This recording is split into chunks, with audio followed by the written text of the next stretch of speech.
Coming to you live from the Business RadioX studio, it's Franchise Marketing Radio, brought to you by IDS, an award-winning digital marketing agency that delivers integrated marketing solutions for franchisors, franchisees, and franchise development teams. Learn why over 75 brands depend on IDS's team of dedicated marketers and client service professionals to deliver a strong ROI on their marketing investment. Go to idsfranchisemarketing.com for a complimentary digital audit and consultation. Hey, everybody, and welcome back to Franchise Marketing Radio. I'm your host, Rob Ganley. It's great to have you here. And as always, I have a great guest today and always excited when I do. So I want to introduce Julie Canseco. She's the Chief Operating Officer at Main Squeeze Juice Company, and she's the registered dietitian. And I'm going to let her share more about that here in a minute. Welcome to the show, Julie. Awesome. Thanks so much for having me. You got it. It's great to have you. So tell us a little bit about the brand. How did it start? How did you get involved? And tell us a little bit about your vision and your role there. Yeah, absolutely. Well, thank you. It's always a pleasure to share where we've started and where we're going. So Main Squeeze Juice Company is a juice and smoothie bar franchise that was actually born out of a little small town in Louisiana called Lake Charles. It was really a mom and pop shop. It was a yoga studio juice bar with no big plans of franchising or growing. It was really just bringing health to this community of Lake Charles, which if you're from Louisiana, you just know how difficult that is to do with healthy food. That's just like par for the course being here. Yeah. And it's interesting. We found the business and looking for our next business opportunity. Actually, my brother, who is the CEO, and my husband, who is the general counsel at this time, really found this business, and we created it to where we can actually franchise it and begin scaling it. We really saw this as the way, and like the opportunity of bringing health to the masses, because really what it did, it really bridged the gap between healthy eating and like something that tasted really, really, really good. Like we know good cooking, we know good food down here. To us, it was eye-opening. And so really Main Squeeze started in Lake Charles, and really our mission and where I came involved is really being able to create this one shop into a franchise type of shop, right? You know, systems aren't always scalable from 1 to 50 to 100, right? To 500. And so really being able to do that. So I actually joined in. I had a really great career as a public health dietitian. I was working with healthy eating in restaurants myself, actually, when we found Main Squeeze. I joke it was planned in at my house till 2 a.m. between my brother and my husband, like for several months when we started it. And you know, when I really saw the product myself, I joined in. I mean, I just knew that this was it. I mean, I'd been searching for something that would bring health to the masses really my entire career as a dietitian. And this was it, because it was approachable. It tasted good. It was easy to get. It was convenient. It was fast. It was everything that we needed in our crazy lifestyles that we were doing today. And what's really incredible for me, it was my first opportunity in franchising, where it was, this was the second franchise endeavor for our CEO, Thomas. And he had just left a big acquisition from a cell phone repair program, CPR. They sold to the largest really franchise in the network at that time. And this was the next fit for them. And I ended up joining board really because to me, I knew that this was how I could achieve like my personal purpose of health and eating and wellness. And I actually just started as the quality assurance manager for the company when we started back then. And, you know, really for me, that was the recipes. And then it was the design and the construction. And then it was the training. And then it was the marketing. And then it was the development. And so I actually it was a really amazing time for me, because I really got to wear the hat of every role and really build the foundation for what we've done today as a system, which has been really incredible. And it also helps all the departments link together, I think, really well. Marketing and operations are one here at Main Squeeze, because you cannot market a product that you did not make. So, you know, finding ways to find this cohesively, whether that's for store opening and whatnot. So, yeah, I mean, we started back in 2017. We now have 28 locations across Texas, Louisiana, Mississippi, Missouri, and Florida. And we actually recently just acquired another juice and smoothie franchise system just this past month, actually, hopefully hoping to nearly double our growth in this opportunity. So we're very excited, and there's a lot more to come. Wow, that was a great answer. I love it. I love the comments about where it started from. I'm from the Northeast, so the Philadelphia area, and then of course spent a lot of time up in those cities, and now I'm out west. in the Rockies out this way. But when it comes to food, I gotta say, I mean, I think of New Orleans as like one of my favorite places. Anywhere down south, I just love the food. Of course, I like the food up north too, but I gotta tell you, you guys do know how to make good food. And yeah, it probably isn't always the healthiest, right? No, we're number good. 50. We're number 50 in the health meter, I think, across all states. Like Mississippi just beat us. We were very disappointed. So we have our work cut out for us. But that is why we started where we started. I mean, we could have taken this juice bar and gone to Philadelphia, and we probably would have had a market of educated consumers and people that knew, or even in the Midwest, right? But down south, it's about making a difference, because we knew if we could get people who weren't used to eating kale or spinach or chard, right? If it wasn't smothered in something, we could get anybody to eat it, Yeah, and so right. The proof is really in that. And I think that is what, again, it's that approachability, right? Health is not just healthy. Okay. Like, it's approachable. It tastes good. It looks beautiful. It feels beautiful. You kind of feel like you're part of a thing when you're drinking it. So that's really that's what our hope was. And it's what our vision's always been. No, that's a tremendous, every brand has to have that, right? That driving why, why did we do this? And that keeps it simple too, because you can remember what the important things are to focus on, right? Yes. Good food and healthy food, good and healthy, right? Exactly. So that's awesome. So let's talk a little bit about it. You mentioned a couple things too about, for you guys, it was like, I guess franchising was somewhat new as a concept in terms of, hey, we'd like to get the word out about this. We would like to make a difference. And we have to, in order to do it, we have to, how do we do it? Right. And of course, I think franchising, one of the great things about it is it does give that small business owner or that entrepreneur, the opportunity to scale the idea, right? But maybe do it in a way that shares it with other people that feel the same way you do, right? Gather like-minded community around you. And it makes the brand very strong. And I know that you guys went through the COVID times as well as everybody. And being in franchising is probably, if you had to pick a place to be, it would be in that sort of business model, because we all had to lean on each other in those times. So that's why, because you have this network of like-minded individuals that are all contributing. Of course, your team is leading the pack. So I guess the question for me is, you're thinking about getting to the 100 unit mark by 2025. I thought I read. So tell me a little bit about the approach. Like, what is, as being the COO, what is sort of your, growth on one hand, but controlled, let's make sure we're doing it right. And it's, you just said it, the product has to stand, right? So tell me, how does that work when you're scaling quickly and have these other goals of expansion? How do you balance the two? Yeah, absolutely. And trust me, it's every day. It's how do we keep pushing forward? How do we lower costs? How do we do better? But still not compromise, right, on the quality, which is what our product is and really what sets us apart. And you're so right. I mean, franchising has been, for us, it was the tool that we knew was going to be the most successful in bringing something like this. One, because franchising allows the community to be tied in automatically. And that was actually what was so exciting about Main Squeeze when we first found it. It was in a tiny little community, and it was crushing it. I mean, sold out the first day.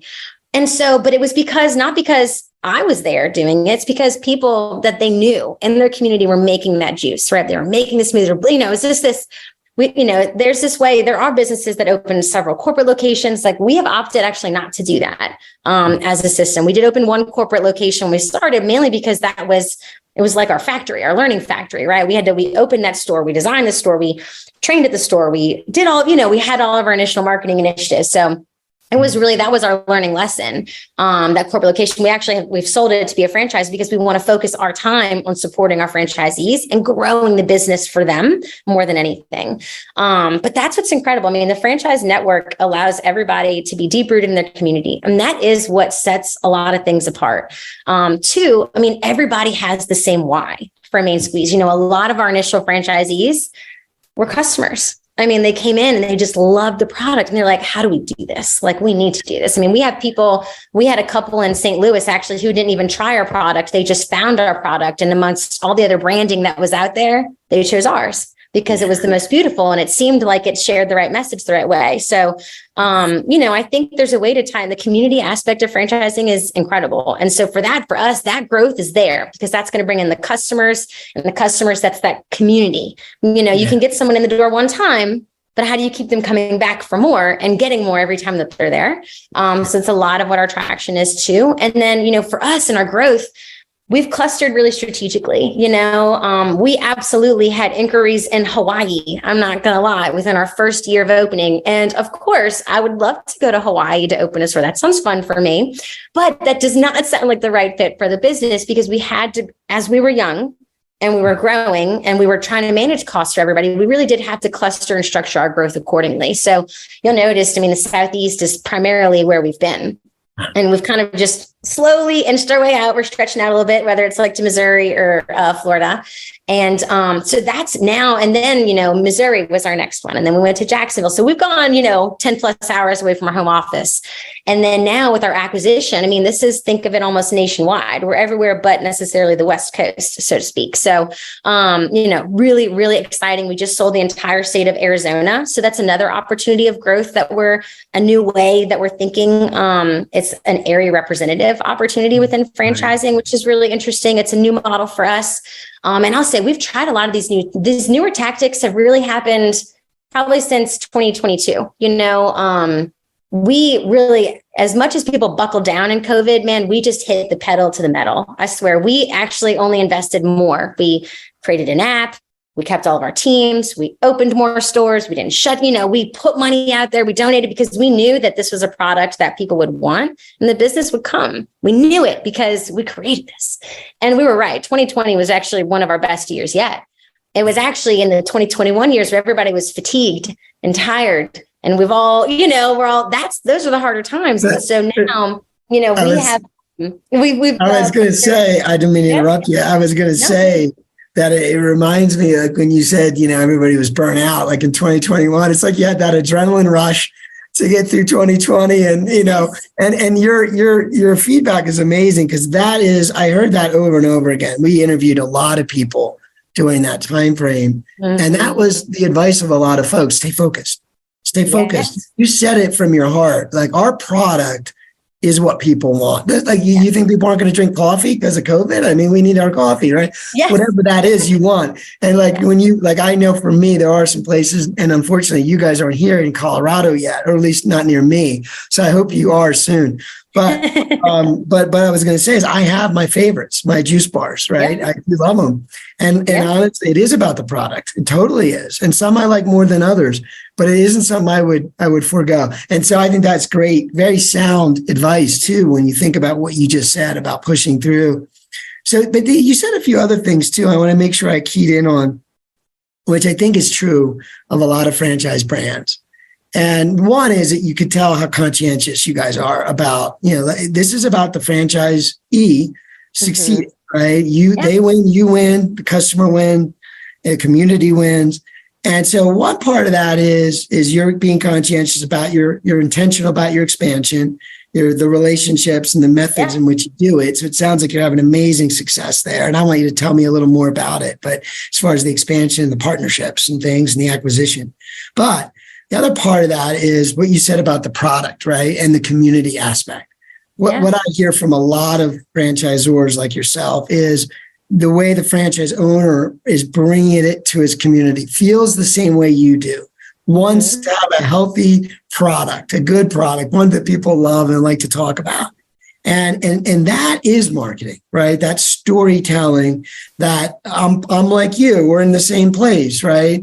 But tell me a little bit about how you guys look at it from a marketing standpoint. Is there ways that you partner officially with other businesses? Is there other ways that you get involved in the community that you encourage? But how do you get that business owner out there locally with his people? Yeah, no. And that's been where, now that everybody's out there again, it's almost like we're retraining society to interact a little way, not just us, but like everybody, right? Social interaction is a little different these days. And it's local store marketing it's a key pillar that we have reframed and reworked our entire marketing strategy actually here at the home office at Main Squeeze since probably maybe like October of 2022. We've been reworking and priming for scaling because that's what we needed to do. And really, we needed to prime our stores for that. Because if we were going to take in more, we needed to make sure that everything was working in place and we weren't going to, one, drop a ball, but two, we were still going to grow and innovate and breathe life into a brand as we're growing, right, and doing all these new things. And so one of the key pillars, I mean, we instituted a couple of things, but one of the key pillars that we talk about is local store marketing. And it was actually like an underrated thing that we had for management and maintenance of like a mature store. You know, we focus a lot, local store marketing, like we're in your Nieto community. That's what you do, right? You're the boots on the ground. You're out there and you're telling everybody like, I'm the new juice bar in town. And like, this is why you should come see me, you know? And, you know, you can go out and you have samples. Like there is this vigor, right? And this energy and this excitement. It's easier to do that. I think it's actually so much harder when you have operators who really are operating a business, right? And they want, you know, and again, with the fatigue we've had going on, it's hard to ask them to get out there and be the boots, right? And do that. I mean, one, to find the time, like labor shortages are real, you know, I mean, product shortages are real. We have real challenges that they're still facing. But really putting an emphasis, I will say that's the first thing we did differently, is putting an emphasis on local store marketing as an ongoing marketing tier for everybody. Like this is like forever. You know, we kind of always said, hey, look, you started, you've got your first 6 months. Those are going to be your key relationships. And you can kind of just foster those, you know, but businesses are going out of business. You know, people are transitioning out. Managers aren't there anymore at the F45. And we got to go back out there, you know, I mean, so it's been really refreshing to kind of just reinvigorate that pillar of our marketing. You know, you can think about refreshing your website, right? You can refresh your Instagram account, your TikToks, all that other stuff. But it's refreshing how we approached local store marketing. And I think, so, you know, we've done a couple of things to do that, honestly. So one, we did actually, again, we restructured and reframed our company to be able to support and provide more tools and resources for local store marketing. I think that's the first thing that we did well. So what do I do? What are the kits that I send out? And how do I go about that? What type of businesses do I look for? Well, hey, these are our marketing demographics. Like, so at the same time, we're analyzing who our customers are, right? What are we looking at? And like, what are people loving online? And what are they doing? Our customer wants information. That's what we found out, you know, whereas like a one sentence post might have done something for somebody 2 years ago. Our customer wants paragraphs. They want like information. That's what we found out.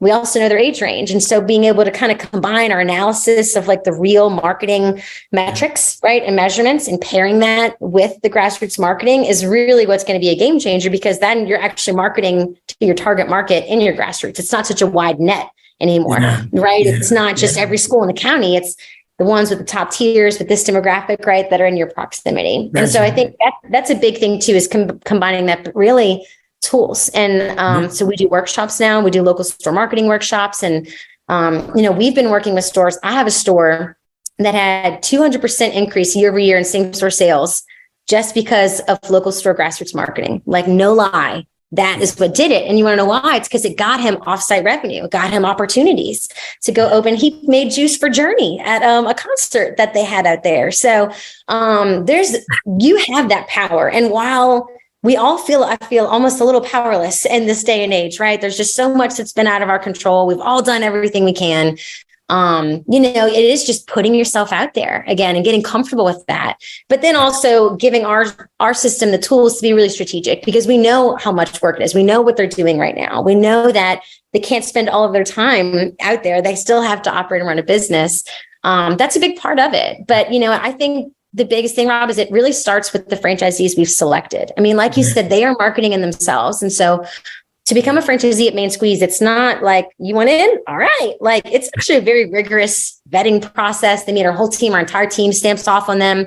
They have to sign off on us. Franchisees are communicated with. I mean, it's a really big process, because if you're going to be a part of our brand, you are the brand, right? This is your version. This is your community and your brand, right? And so I think a lot of brands can kind of lower their standards because they might need to, especially as of lately, right? I mean, times have been tough. Yeah. So, you know, we didn't put a lot of money into franchise sales. We did not really, much to our franchise sales executives' demise. You know, It was all organic. It wasn't a lot of expos, but, you know, finding the right people from the beginning Let's all of those, everything I talked about, right, wouldn't be possible if those people weren't passionate about the brand and the product in the first place. I agree. I totally agree with you. I think that, successful brands start off with a base of like-minded individuals and then get good at finding more of them. But to make those, to take shortcuts on that will only make it more difficult later. And that's, as a consumer, that's what makes franchising work so well, is that the predictability of the experience and the quality comes from that, right? Comes from your ability to find like-minded owners. But tell me, you were talking about marketing and we talked a lot about, again, the grassroots stuff, right? And really know your best buyer, they call it the avatar or whatever. And so, they want information. You had shared earlier that you're the company's licensed dietitian. And, so you're putting your background into the product design. Yes. And it allows others to talk about that and the benefits, because we know the ingredients you're using have lots of benefits. So just one of them probably, right? So there's a lot to learn about different ingredients. So it becomes something that you can convey it and talk about it and educate on it. People want to be educated. So it becomes more than just a product. It's a lifestyle and a community around that lifestyle. So tell me, we talked a little earlier about your technology, and I know that it may seem basic in just everyday stuff for you guys. But one of the great things about the way you're running your operation, and I know others do similar things, is you have technology that helps you stay connected with this audience, right? Helps you stay top of mind, deliver value, like you said. They want to know more information about maybe the health benefits of a particular product or an ingredient of a product. And so you're going to educate them on that. But there's ways for, like you said, a franchisee, an owner is busy. He's just running his business, right? So you're trying to think of, how do I use technology to actually improve how often people come in, or how often they buy, or maybe they refer people, or maybe they leave a good review. Those kinds of things, technology really helps with, right? Because most of us would say great things about a business, but if we're never asked, we probably won't say much about it. We may not. So tell me a little bit. I know you have technology. That's part of what you make sure is in place. Tell me about how that works and how that helps your franchise owners. Yeah, absolutely. Yeah, it's incredible. I'm so thankful that as a business, one of the things that we did when we started is, alongside building the franchises, we did build and develop and continue to do so a custom proprietary point of sale business management system for every Main Squeeze franchisee. It's called Root Systems. It's proprietary. You will not find it anywhere else because it only exists for us. And that is the beauty, is it's tailored for our business and for our customers. We really took the best of all of what we saw out there, right? From Square, Clover, Toast, 5-star loyalty, Birds, all these little things that we saw, and tried to build a suite that actually made sense for our customer and for those that are managing it, which is our franchisees. And so what's incredible at our marketing tool is that our point of sale system is integrated with our customer rewards and loyalty program, which is then integrated into our customer messaging SMS texting program. Think of that, you're going to get those texts about deals or promotions or little things constantly in your phone, your inbox. That also connects to your email for all of our email campaigns, right? And such. So we actually have a way to tie in, but what's great is our system knows the behaviors of all of your purchases. So we know that you come in and you love the Tropicale. The Tropicale is your juice, Rob. That's what you're going to get every time you need a smoothie. So we know that. And so when we're doing big promotions and we know we're going to do something, we actually can tailor our promotions just to you. So we can even get really more specific. We can do wide nets. Again, wide nets are good. Not to say we don't do those, but what it's really interesting and what's difficult, I feel, about marketing, especially specific product marketing, is trying to hone in on real behaviors of people. What do they want? And how often do they want something? And so we can analyze our customers by their favorite product, by how much they spend, how long it's been. If they haven't seen us in 90 days, we can actually send them a message to come back in with a special deal that then has 3 more deals to get them to come back in again. And, and so that platform has been with us from the beginning. Now we've made several enhancements throughout the way that make it way easier as the business owner and the manager to the side. But, we're building it as MMS now. And all of this is within our platform. We've also built a whole suite of, think of a text message bank, where all of these different options of all these deals, so our franchisees can use that, which is great, driving immediate traffic. We find that these text messages drive instant traffic, especially when there's like a little bit of a promo, hey, last sale, last call, I see what you did there. I see you bowls are 10% off today, like little things like that. And what's great is it actually ties in, our franchisees get an ROI report. So they even see how many people from that text message used it that day, that very, very day, which is really, really cool. So we've actually been using that as a tool for a while now. And we've actually now done system-wide messaging. We used to do them almost on a store-by-store basis, which we still do to this day because we sell a fresh product. And that's just going to be par for the course. We're going to have sales. But doing branding messaging, using this SMS as a tool for brand awareness, because also as somebody who I'm sure has had several juice bars in Colorado, there's a lot of noise around juicing. There's a lot of noise around health and wellness.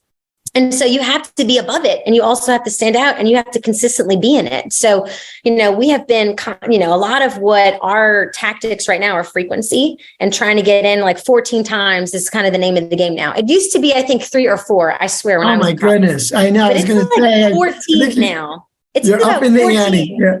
Yes.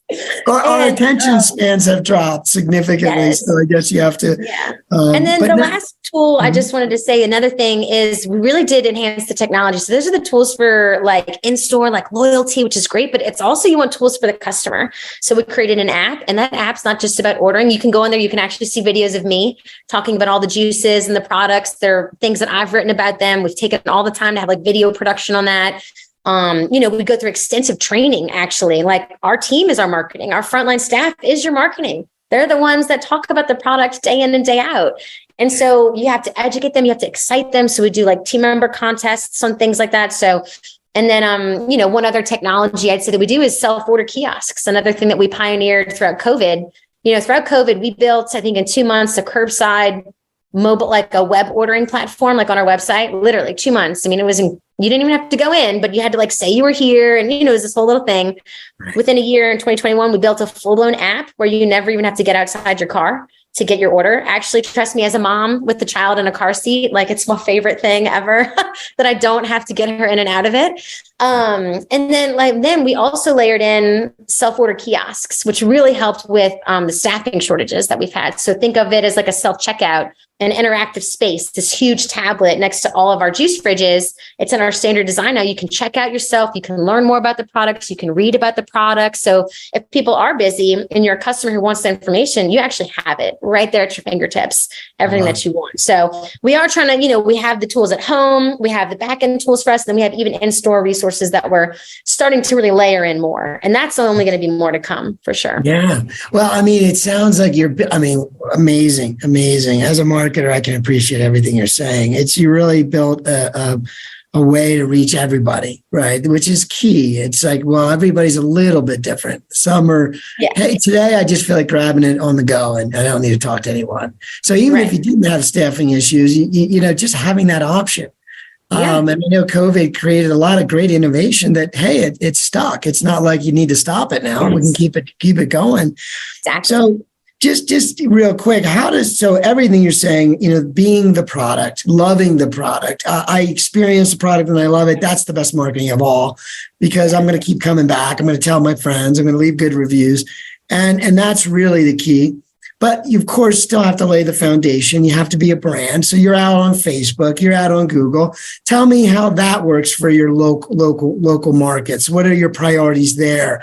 I know, obviously, you're going to build a website and have a web presence, but tell me, how do you look at that as the COO? What is your goal there? Absolutely. And again, and one of those things, we went through this exercise in October and rethinking our brand. Brands have evolved over time, and I think there's a natural evolution that comes with a really young brand versus one that, there's bigger things. We serve fresh food now. We did not do that when we first started, at Main Squeeze. There's an evolution that takes place and the marketing comes with that.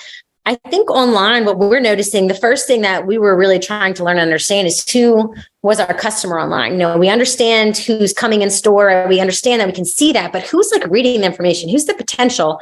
Who's thinking about it, but hasn't made the transaction yet, right? Who hasn't come in the door? And so, a lot of what we're doing is, you can put out something that looks pretty and you can put out something that looks on brand. And I think that's fine. but how do you rise above all the noise? How do you set yourself apart? And so a lot of what, on Instagram, it's definitely more of, I think we're trying to find that new edge and driver and hype. And that is a lot of what we're bringing, I think, my background to, which is the credibility as a dietitian, because it is something just very different.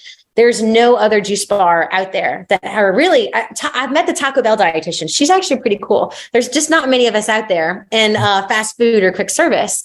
And so it's something that really sets us apart, because while there's also a lot of product and noise out there, there's a lot of misinformation, and people just want to feel like it's credible, like it's right, like it's the right choice for their family, right? This is good for my daughter. I'm not feeding her sugar. I'm feeding her real acai berries from the Amazon, and so part of it is just establishing that credibility. And I think that's a lot of what, Instagram presence we've noticed is a lot of what is, it's your voice, and that's the talking track. Whereas Facebook, that's more of like, people want to see what you're doing in your store. They want to see you peeling the bananas, right? They want to see your team like mixing up the detox and like serving it up at the local community center, because that's what you do on Saturdays. They want to see the sunrise yoga bowls that, we want to, whereas Facebook should have those more of community tie-ins. It's actually why we've kept it where we only have one Instagram for our system, because we just feel that voice is so important. I apologize. We're right by a naval air base. So if you hear a naval thing, I'm so sorry. No worries. We like planes. I'm so sorry. It's New Orleans for you, man. But yeah, so Instagram really is the voice, this education, right? This validity, this credibility. And we 100% we still layer that's in there on Facebook. But Facebook is more engaging. That's really what we've noticed. People engage with their local Facebooks because it feels more local, Yeah. And so, one of the things that we're doing right now, it's great. We actually just invested in a new platform for all of our franchisees to be able to, even while we have social media support as part of what we do for them for the franchise system, we've empowered them to do their own. And so it's not, hey, you can't touch it. It's, I want you to touch it. Please, come in and put your spin on it, because that means it's organic, it's you, and it's authentic. So, I think that's really what, as we've grown and we have this protection of our brand, and I've been very protective of what it is, really evolving and growing and empowering our franchisees to be that voice in Facebook that kind of layers in the education piece, which is really what Instagram is. It's kind of setting us apart from the rest, right? Where in terms of like the type of brand we are and the voice that we are specifically. Yeah. Well, yeah. Facebook is like the modern way of networking in your community, right? It really is. I mean, LinkedIn is like the professional way. Yes. And Facebook is the community way.